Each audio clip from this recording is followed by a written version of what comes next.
Hey guys, welcome back to our channel. இன்னைக்கு நம்ம சேனலில் ரொம்பவே இன்ட்ரெஸ்டிங்காக போயிட்டுருக்க சம்வேர் சம்ஹவ் அப்படிங்கிற ஒரு சீரீஸ் பற்றி தான் பார்க்க போகிறோம். இந்த சீரீஸ் ஆல்ரெடி 3 எபிசோட்ஸ் ரிலீஸ் ஆயிடுச்சு. பட் இப்போ தான் நாம் இதை போட போகிறோம். ஏன்னா யூடியூப்பில் யாருமே இதை போடவே இல்லை. ஸோ நம்ம போடலாம் அப்படின்னு சொல்லிட்டு ஒரு ஐடியா. சரி வாங்க வீடியோக்குள்ளே போகலாம். வீடியோ ஸ்டார்ட் ஆனதுமே பார்த்தீங்கன்னா ஒரு லேடி பயங்கரமாக பிரசவ வழியில் துடிச்சுக்கிட்டு இருக்காங்க. ஏன்டா எடுத்தது இப்படி காட்டுறாங்கன்னு சொல்லி பார்த்தோன்னா, அந்த பிரசவத்தில் பிறக்கிற குழந்தை தான் இந்த சீரீஸோடைய ஹீரோயின் எல்லாமே. குழந்தை அப்படியே பிறக்குது. குழந்தை பிறந்ததும் எல்லாருக்கும் ஒரு ஷாக்கு. என்னன்னா, அம்மா ஒரு கொஷின் கேட்குறாங்க, ஏன் என் குழந்தை அழவே இல்லைன்னு சொல்லிட்டு. ஏன்னா பிறந்த குழந்தை அழறதுங்கிறது இந்த உலகத்தில் ரொம்பவே நார்மலான ஒரு விஷயம். ஆனால் அந்த குழந்தைய பார்த்தீங்கன்னா அழவே இல்லை. ஏன்டா அழலைன்னு சொல்லிட்டு டாக்டர்ஸ்க்கு பேரண்ட்ஸ்க்குன்னு எல்லாருக்குமே ஷாக்காக இருக்குது. ஆனால் குழந்தை உயிரோடு தான் இருக்குது. சரி, அது வரைக்கும் சந்தோஷம்னு சொல்லிட்டு அப்போது விட்டுடுறாங்க. அதுக்கப்புறம் பார்த்தீங்கன்னா அந்த குழந்தை கொஞ்சம் கொஞ்சமாக பெருசாகுது. பெருசானதுக்கு அப்புறமும் கூட அந்த குழந்தை அழவே இல்லை. சிரிப்புலாம் நல்லா வருது, ஆனால் அழுக மட்டும் பார்த்தீங்கன்னா வரவே மாட்டேங்குது. இதை பற்றி கேட்கணும்னு சொல்லிட்டு டாக்டர்ஸ் கிட்ட கூப்பிட்டு வந்து கேட்குறாங்க. அவங்களுடைய கவுன்சிலிங் படி அவங்க என்ன சொல்கிறாங்கன்னா, இந்த குழந்தை ரொம்பவே ஆரோக்கியமா இருக்கு. உங்களுக்கு வேற என்னங்க வேணும்? என்ன அழலைங்கிறது தானே. மற்றவங்க எல்லாம் குழந்தையோட அழுகையை எப்படி நிறுத்துறதுன்னு யோசிப்பாங்க. உங்க குழந்தைக்கு இயற்கையாவே அழ வரலன்னா விட்டுருங்களேன் அப்படின்னு சொல்லிட்டு டாக்டர்ஸும் சொல்லிடுறாங்க. சரி, இவங்க சொல்றதும் கரெக்டு தானேன்னு சொல்லிட்டு பேரண்ட்ஸும் வீட்டுக்கு கூட்டிட்டு வந்துடுறாங்க. ஆனா வீட்டுக்கு கூட்டிட்டு வந்தோம் எல்லாரும் சுத்தி நின்றுக்கிட்டு இதை பத்தி தான் டிஸ்கஸ் பண்றாங்க. சரி, டாக்டர்ஸ் இதை ஒரு பெருசா எடுத்துக்கல, ஸோ நம்மளும் இப்படியே விட்டுறலான்னு சொல்லிட்டு பேசிட்டு இருக்காங்க. அப்போதான் அவங்க கிராண்ட்மா என்ன பண்றாங்கன்னா, என்னுடைய பேத்தி என்ன மாதிரியே பிஸ்னஸ் முனவான்னு சொல்லிட்டு சொல்றாங்க. அதுக்கு அவங்க அப்பா, இல்லை இல்லை என்ன மாதிரியா ஆர்கிடெக்சர் ஆவான்னு சொல்லிட்டு அவர் சொல்ல, இதெல்லாம் தாங்க முடியாம அவங்க அம்மா, நோ நோ நோ நோ ஏன் பொண்ணு என்ன மாதிரி தான் ஆவான்னு சொல்லிட்டு அவங்க அம்மாவும் சொல்றாங்க.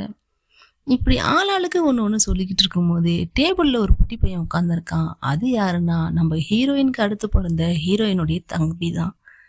அவனை யாருமே கண்டுக்கல. ஹீரோயின் மேலேயே எல்லா பாரத்தையும் போடுற மாதிரி அவளையே பேசிக்கிட்டு இருக்காங்க.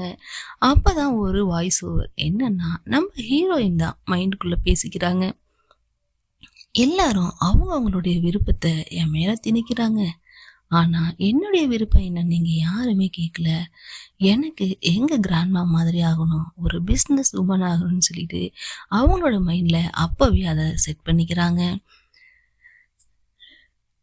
அப்படியே அந்த குழந்தை கொஞ்சம் வளர்ந்து பெரிய பொண்ணாகி ஸ்கூலுக்கு போறது தான் இப்ப காட்டுறாங்க. ஆனா இப்ப காட்டிக்கிட்டு இருக்குது நம்ம ஹீரோயின் கிடையாது. இவங்க பேர் தான் பாக். நம்ம ஹீரோயின் பேரு கீ, இவங்க பேரு பாக். இவங்க யாருன்னா, ஃபியூச்சர்ல இவங்க லைஃப் ஃபுல்லா இவங்க கூடயே இருக்க போற பெஸ்ட் ஃப்ரெண்டு தான் இந்த பாக்கு. பாக்குக்கு எப்பவுமே ஸ்நாக்ஸ்னா ரொம்பவே பிடிக்கும். இப்ப கூட பாருங்க, ஸ்நாக்ஸை வெறிக்க பார்த்துக்கிட்டு இருக்கு. அதை பார்த்துட்டு இருந்த மற்ற பசங்க வெறிக்க பார்த்துட்டு அதை பிடுங்கிறதுக்காக ஓடி வந்து சண்டை போட்டுக்கிட்டு இருக்கானுங்க. அப்படி சண்டை போடும் போதுதான், ஏய் நிறுத்துங்கடா அப்படின்னு சொல்லிட்டு ஒரு வாய்ஸ் ஓவர் கேக்குது. வேற யாரும் இல்லை, நம்ம ஹீரோயின் கீ தான் வராங்க. வந்து அவங்க கையில வச்சிருக்க பாலை வச்சு அந்த பசங்கள்லாம் அடிச்சு பாக்கும் கீயும் சேர்ந்துக்கிட்டு 2 பேரையும் போட்டு துவைச்சு எடுக்கிறாங்க. எடுத்து முடிச்சதுக்கு அப்புறம் போய் அப்பவும் நம்ம பாக்கு அந்த ஸ்நாக்ஸை விடவே இல்லையே, அதை சாப்பிட்றதுதான் குறியா இருக்கு. எடுத்து வச்சு சாப்பிட்டுக்கிட்டு இருக்கும்போது கூட என்ன கேட்குதுன்னா, நீ ஓகேவா, என்னை காப்பாத்தினதுக்கு தேங்க்ஸ்ன்னு சொல்லிட்டு இருக்கும்போது நான் ஓகே தான் சொல்லிட்டு உட்காரும் போது தான் தெரியுது கீயோட மூக்குலேருந்து ரத்தம் வருது. ச்சே, இந்த ரத்தம் வர நேரத்துல கூட ஒன்றும் இல்லைன்னு சொல்லி மறைக்கிறியே, நீ யாருமா சொல்லு, நீ யாரு? இன்னிலேருந்து நம்ம 2 பேரும் பெஸ்ட் ஃப்ரெண்டுன்னு சொல்லி 2 பேரும் பேசிக்கிறாங்க. அப்பதான் அவங்க பேரை இன்ட்ரோ கொடுத்துக்கிட்டு பாக்கின்னு சொன்னோன்னே பாக்குக்கு என்ன தோணுதுன்னா, நம்ம 2 பேரும் சேர்ந்து ஒரு குரூப்பை இந்த ஸ்கூல்ல கிரியேட் பண்றோம், அந்த குரூப்பை பார்த்தாலே ஸ்கூலே அலறணும்னு சொல்லிட்டு பேசிக்கிறாங்க. அப்படியா, என்ன குரூப்புன்னு சொல்லி கேட்கும்போது, என் பேரு பாக்கு, உன் பேரு கீ, பாக்கி பாக்கின்னு கத்திக்கிட்டு இருக்காங்க. கத்துனதுல அந்த ஸ்கூல்ல உள்ளவங்க எல்லாரும் இவங்கள பார்த்து அலறாங்க.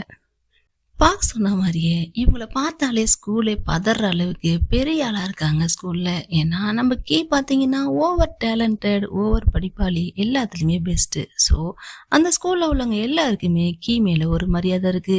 இப்ப அப்படியே நடந்து போய்க்கிட்டு பால மேல தூக்கி போட்டு கீழ வரதுக்குள்ள 2 பேரும் பெரிய பொண்ணாயிடுறாங்க.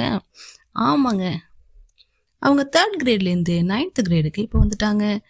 இப்ப பாத்தீங்கன்னா, என்னமோ தலைவர் படம் ரிலீஸ் ஆன ரேஞ்சுக்கு பார்த்து எல்லாம் ஓன்னு சொல்லிட்டு அப்படி ஒரு ரியாக்ஷன் குடுக்குறாங்க. ஏன்னா நம்ம நான் ஏற்கனவே சொன்ன மாதிரி எல்லாத்துலயுமே பயங்கர டேலண்டடுங்க. டேலண்ட்னா சாதாரண டேலண்ட் கிடையாது.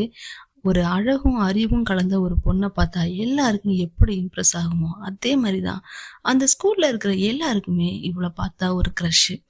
முக்கியம் பாய்ஸுக்கு தான் அப்படின்னு சொல்லி பார்த்தா, அங்க இருக்கிற 90% ஆஃப் கேர்ள்ஸுக்கு மேல ஒரு க்ரஷ் இருக்கு. ஸோ எல்லாருமே கடந்து குதிக்கிறாங்க. பார்த்தாலே ஒரு எனர்ஜி. இதெல்லாம் பார்க்க அப்படியே குறுகுறுன்னு நோட் பண்ணிக்கிட்டே இருக்கு. முடிஞ்ச வரைக்கும் அவங்க எல்லார்கிட்ட இருந்தும் தன்னோட ஃப்ரெண்ட காப்பாத்துறது தான் பாக்கோட வேலையா இருக்கு. இப்படியே ஒரு நாள் கிட்டார் வாசிச்சுட்டு இருக்கும்போது ஒரு பொண்ணு கர்ச்சீப் போட்டு போறத பாக்குறா. ஸ்டாப்னு சொல்லிட்டு நிறுத்தி கர்ச்சீப் எடுத்து கொடுக்கலான்னு பார்த்தா, அந்த பொண்ணை பார்த்த செகண்ட்லேருந்தே நம்ம மனசுக்குள்ள ஒரு சாங் ப்ளே ஆகுது. அந்த மாதிரி இருக்கு அந்த பொண்ணு. இதுதான் காதலா? இவதான் எனக்காக பிறந்தவளா? அப்படின்னு சொல்லிட்டு அவ மனசுக்குள்ள அப்படியே ஓடிக்கிட்டே இருக்கு. சரி, இதுதான் ஓடுதான்னு பார்த்தா, பார்த்த செகண்ட்ல அந்த பொண்ணு கிட்ட வந்து கிஸ் பண்ணிடுறா. இந்த மாதிரிலாம் படத்துல தானப்பா நடக்கும், நிஜத்துல நடக்குமான்னு யோசிச்சா படத்துலயும் நடக்காதுங்க. ஏன்னா இதுவுமே கனவுதான். நம்ம தான் நினைச்சு பாக்குறாங்க. அவங்க கிஸ் பண்ற மாதிரி இவங்க தான் நினைச்சு பாக்குறாங்களே தவிர உண்மையாவே அங்க அப்படி ஒரு சம்பவம் நடக்கல. கர்ச்சீப் எடுத்து கொடுத்தாச்சு, தேங்க்ஸ் சொல்லிட்டு அவங்களும் போயிட்டாங்க. இதுதான் அங்க நடந்தது. இப்ப அப்படியே சம்ஹவ்னு சொல்லிட்டு டைட்டில போடுறாங்க. டைட்டில போட்டு முடிச்சதும் பார்த்தீங்கன்னா, அப்படியே நாட்கள் கடந்து போயிடுது. அவங்க 10th கிரேட்லேருந்து இன்னும் கொஞ்சம் இம்ப்ரூவ் ஆகி நெக்ஸ்ட் கிரேடுக்கு போயிடுறாங்க. கிரேடு அதிகமாக அதிகமாக யூனிஃபார்மும் மாறும் இல்லையா? அந்த மாதிரி யூனிஃபார்மும் மாறிடுது. எல்லாம் டைலாம் கட்டிக்கிட்டு ஒரு ஜென்ரல் உமன் மாதிரி அந்த மாதிரி வர ஆரம்பிக்கிறாங்க. இப்ப நம்ம பார்த்தீங்கன்னா, டைய கட்ட ட்ரை பண்ணி பார்த்துட்டு கட்ட முடியாம தோல் மேல தூக்கி போட்டு வரா. நம்ம ஆளு எப்படி நடந்து வந்தாலும் ஸ்டைலு தாங்க. அந்த மாதிரி அதையும் ரசிக்கிறதுக்கு அங்க ஒரு கூட்டம் அப்படி அலமோதிட்டு நின்றுட்டு இருக்கு. கீ கீ கீன்னு காக்கா கத்துற மாதிரி கீன்னு கத்திட்டு கிடக்காளுங்க நாலா பக்கமும். அப்படி ஒரு க்ரஷ் எல்லாருக்கும் அவன் மேல ஒரு பைத்தியன்னு கூட சொல்லலாம். எப்ப பார்த்தாலும் கேர்ள்ஸ் அது இதையும் வாங்கிட்டு வந்து கொடுக்கறதும், நம்மளால கரெக்ட் பண்ண ட்ரை பண்றதும், இந்த மாதிரி தான் போயிட்டு இருக்கு நாட்கள்.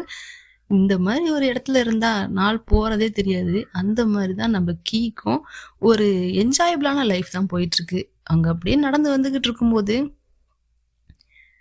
டக்குன்னு அவங்க டை கீழே விழுந்துருது. அதை எடுக்கலான்னு கை வைக்கும் போதுதான் அவங்கள இன்னொரு விஷயத்த கவனிக்கிறாங்க. அதே இடத்துல இன்னொரு கையும் வந்து வைக்குது. வேற யாரும் கிடையாது, ஆல்ரெடி கர்ச்சீஃப் கீழே போட்ட அதே பொண்ணுதான். இந்த பொண்ணுதான் நம்ம சீரீஸோட இன்னொரு ஹீரோயின். இவங்களோட பேரு பெம் அண்ட் கீ. இவங்க 2 பேருடைய ஸ்டோரிஸ் தான் நம்ம இந்த சீரீஸ் ஃபுல்லா பார்க்க போறோம். அப்படியே டையை எடுத்து, டை உங்களுக்கு கட்ட தெரியலையா அப்படின்னு சொல்லி கீன்னு சொல்லி நேம சொன்னதும், என் பேர் உனக்கு தெரியுமான்னு சொல்லிட்டு கேட்க, அது எப்படி தெரியாம இருக்கும், நீங்க தான் இந்த ஸ்கூல்ல ரொம்ப ஃபேமஸான ஆளாச்சே, ஃபேமஸான ஆளை என்னால மறக்க முடியுமா அப்படின்னு சொல்லிட்டு, சரி இருங்க நானே டையை கட்டி விடுறேன்னு டையை எடுத்து கட்டி விடுறாங்க.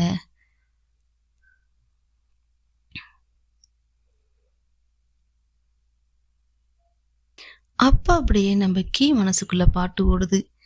நேற்று நான் பார்த்தது உன்னைத்தானா சொல் அப்படின்னு ஓடிக்கிட்டே இருக்கு. அவங்க டைய கட்டிக்கிட்டே இருக்காங்க. ரொம்ப க்ளோஸா வந்து கட்டிக்கிட்டு இருக்காங்க. கட்டி முடிச்சதுக்கு அப்புறம் இப்படிதான் பண்ணணும் அப்படின்னு சொல்லிட்டு இருக்காங்க. நல்லா இருக்குன்னு நம்ம ஹீரோயின் மனசுக்குள்ள அப்படியே சொல்ல, அது அப்படியே பெம்மு காதுல விழ, என்னது என்ன சொன்னீங்க? இல்ல டை கட்டிக்கிட்டது நல்லா இருக்குன்னு சொன்னேன், வேற ஒண்ணும் இல்லை அப்படின்னு சொல்லி மாத்திடுறாங்க. இப்ப பார்த்தோம்னா நம்ம பெம்மோட ஃப்ரெண்ட்ஸ்லாம் அங்க நின்றுட்டு இருக்காங்க. ஸோ பெம் அங்க ஓடி போய் யூனிஃபார்ம் எப்படி இருக்கு அப்படின்னு சொல்லிட்டு எல்லாரும் பேசிக்கிறாங்க. ஏன்னா இந்த கிரேடுக்கு புதுசா வந்திருக்காங்க. அது மட்டும் இல்லாம இந்த ஸ்கூலுக்குமே பெம்மு பார்த்தீங்கன்னா புதுசுதான். ஸோ அவங்க எல்லாம் சேர்ந்து அப்படியே பேசிக்கிட்டு இருக்காங்க. அப்படியே குரூப்பா, "என் யூனிஃபார்ம் பாரு, உன் யூனிஃபார்ம் பாரு. எனக்கு நல்லா இருக்கா? உனக்கு நல்லா இருக்கான்னு." நம்ம கீ அப்படியே வாய பொளந்து ஹீரோயினிய பார்த்துக்கிட்டு இருக்க. பேக்கிரவுண்ட்ல பாக்கு வந்து, "என்னத்த இப்படி வாய பொளந்து பார்த்துக்கிட்டு இருக்கன்னு?" பாக்க, "ஓ! பெம்ம பார்த்துக்கிட்டு இருக்கியா? நம்ம ஸ்கூல்லயே ரொம்பவே அழகான பொண்ணு. உன்ன மாதிரியே கொஞ்சம் டேலண்டான பொண்ணும் கூட. எல்லாருக்குமே அவள ரொம்ப பிடிக்கும். ஆனா அவ வந்து பார்த்தீன்னா, பயங்கர ரிச்சு. ஸோ ரிச் கேர்ள்ஸுக்குன்னு ஒரு குரூப் இருக்கும் இல்லையா ஸ்கூல்ல, அந்த மாதிரி குரூப்ல தான் நம்ம பெம் இப்ப இருக்காங்க. ஆனா கீ அப்படி கிடையாது. ஒரு மிடில் கிளாஸ் ஃபேமிலி மாதிரி. ஸோ அத தான் பாக்க இங்க சொல்றா. அவ ரிச் கேர்ள்ஸோட தான் எப்பவுமே இருப்பா. மத்த யார்ட்டயுமே பேச மாட்டாளே! உன்கிட்ட மட்டும் எப்படி பேசுனான்னு சொல்லி கேட்க, நம்ம கிளாஸ் தானாண்டி இப்பதான் சொல்லிட்டு போனா. ஸோ அதனால பேசியிருப்பான்னு சொல்ல, நம்ம கிளாஸ்லயே இவ்ளோ கேர்ள்ஸ் அண்ட் பாய்ஸ் இருக்கும்போது, யாருகிட்டயுமே பேசி நான் பார்த்ததே கிடையாது. யாரும் பேசினதா சொன்னதே கிடையாது. அப்படி இருக்கும்போது உன்கிட்ட மட்டும் வந்து பேசுறான்னா, பரமா ஒண்ணும் இல்லாமலா? அப்படிங்கிற மாரி ஏத்தி விடுது பாக்கு. அப்படியா! அப்படின்னு இன்னமும் நம்ம ஹீரோயினுக்கு ஏறுது. பல்ல காட்ட ஆரம்பிச்ச நம்ம ஆளு, இன்னும் பல்ல மூடவே இல்ல. அந்த அளவுக்கு காமிச்சுக்கிட்டு இருக்காப்புல. சரி, என் மனசுக்குள்ள என்னமோ ஒண்ணு தோணுது. ஏதோ ஒண்ணு நடக்க போகுதுன்னு சொல்லிட்டு பாக்கும். சரி வா கிளாஸுக்கு போலான்னு சொல்லிட்டு 2 பேரும் கிளாஸுக்கு போறாங்க. ஆனா 2 பேரும் ஒண்ணா கிளம்புனாங்களே தவிர, ஃபர்ஸ்ட் போனதே நம்ம கீ தான். போனதுமே ஒரு ஜூஸ போட்டு வச்சு, வந்தோனே நம்ம ஹீரோயின அப்படியே இம்ப்ரெஸ் பண்ணிடணும்டான்னு சொல்லிட்டு ஜூஸ்லாம் கலக்கி வச்சிருக்காங்க. இவங்க நினைச்ச மாதிரியே அப்படியே ஹீரோயின் கிராஸ் பண்ணி வர கிளாஸ் வந்து நிக்க, அவங்களுக்காக டேபிள்லாம் ரெடி பண்ணி வச்சிருக்காங்க நம்ம ஆளு. பெம்மும் அப்படியே கிட்ட வர வர கிளாஸ்ல வந்து நிக்க, கீயும் வா வா வந்து என் பக்கத்துல உட்காரணும் கடவுளே கடவுளேன்னு கடவுளை வேண்ட, குறுக்க இந்த கௌஷிக் வந்தா என்ன பண்ணுவீங்கன்னு சொல்லிட்டு நம்ம பாக்கு ஓடி வந்து பெம்ம தள்ளி விட்டுருது. தள்ளி விட்டுட்டு, "oh my friend, my close friend, எனக்காக இடத்தெல்லாம் போட்டு வச்சிருக்கியேடி, நீ கிடைக்க நான் கொடுத்து வச்சிருக்கணும்னு" சொல்லிட்டு ஹீரோயினுக்காக போட்ட இடத்துல இவ போய் உட்கார போவ, மறுபடியும் குறுக்க கௌஷிக் வந்தா எப்படின்னு சொல்லிட்டு நம்ம கீ என்ன பண்றாங்கன்னா, பாக்க தள்ளி விட்டுட்டு போய் அந்த பக்கம் உட்காருடின்னு இன்னொரு சீட்ல உட்கார சொல்லிடுறாங்க. ஹீரோயினுக்காக போட்டு வச்சிருந்த சீட்ல இப்போ நம்ம கீயே உட்காந்துக்கிறாங்க. ஏன்னா அதுக்கு பக்கத்துல இருக்கிற ரோல தான் இப்ப நம்ம ஹீரோயின் வந்து உட்காடுறாங்க. ஸோ சேம் பெஞ்சில் உட்காந்தா நான் ஹார்ட் அட்டாக்ல சாகிறதுக்கு கூட வாய்ப்பு இருக்கு. அவ்வளோ அழகா இருக்கா. நெக்ஸ்ட் ரோலே இருக்கட்டும், என்னை விட்டு கொஞ்சம் தூரமா இருக்கிறது தான் என் ஹார்ட் பீட்டுக்கும் நல்லதுங்கிற மாதிரி மைண்ட்ல சொல்லிக்கிட்டு அப்படியே உட்காந்துருக்காங்க.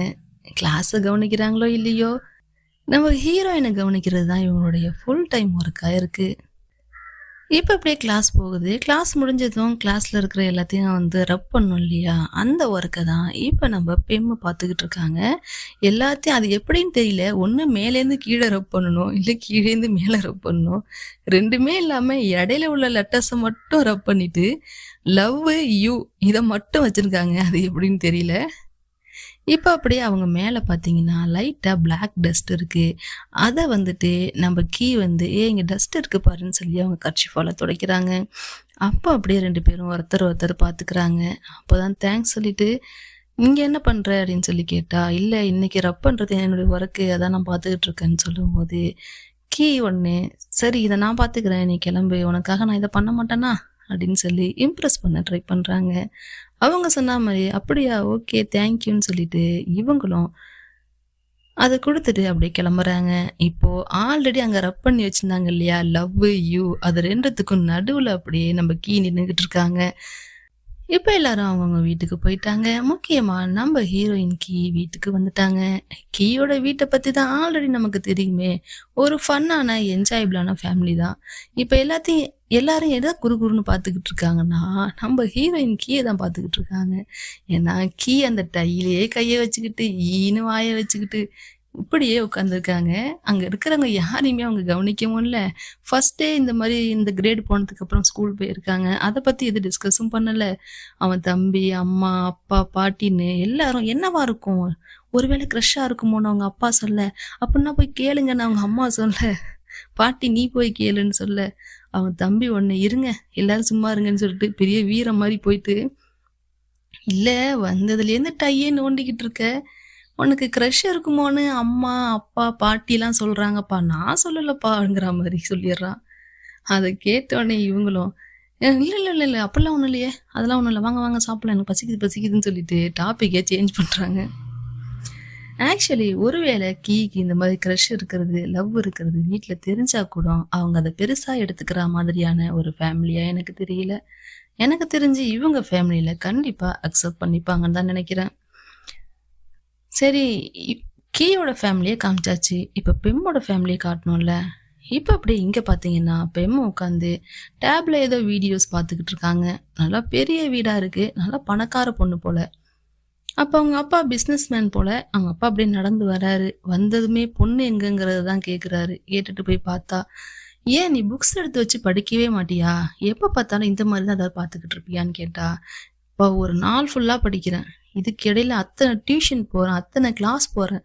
கொஞ்ச நேரம் நான் இத பார்க்கக்கூடாதா? எனக்குன்னு ஒரு மைண்டுக்கு வந்து ஒரு ரெஸ்ட்டே கிடையாதான்னு?" சொல்லி கேட்டா, "உனக்கு தான் ரெஸ்ட் எடுக்கிறதுக்கு சாட்டர்டே, சண்டே ஒரு 2 கிளாஸ கட் பண்ணியிருக்கேன். சாட்டர்டே, சண்டே கிளாஸ் உண்டு.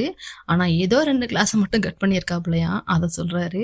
அத சொன்னதும், "நான் ஆல்ரெடி படிச்சுக்கிட்டு இருக்க படிப்புக்கு எனக்கு நல்ல மார்க்ஸ் வரும். நான் நல்லா தான் ஸ்கோர் பண்ணுவேன். நீங்க ஏன் என்ன இவ்ளோ இது பண்றீங்கன்னு?" சொல்லி கேட்டா, "அப்பிடிலாம் இல்ல.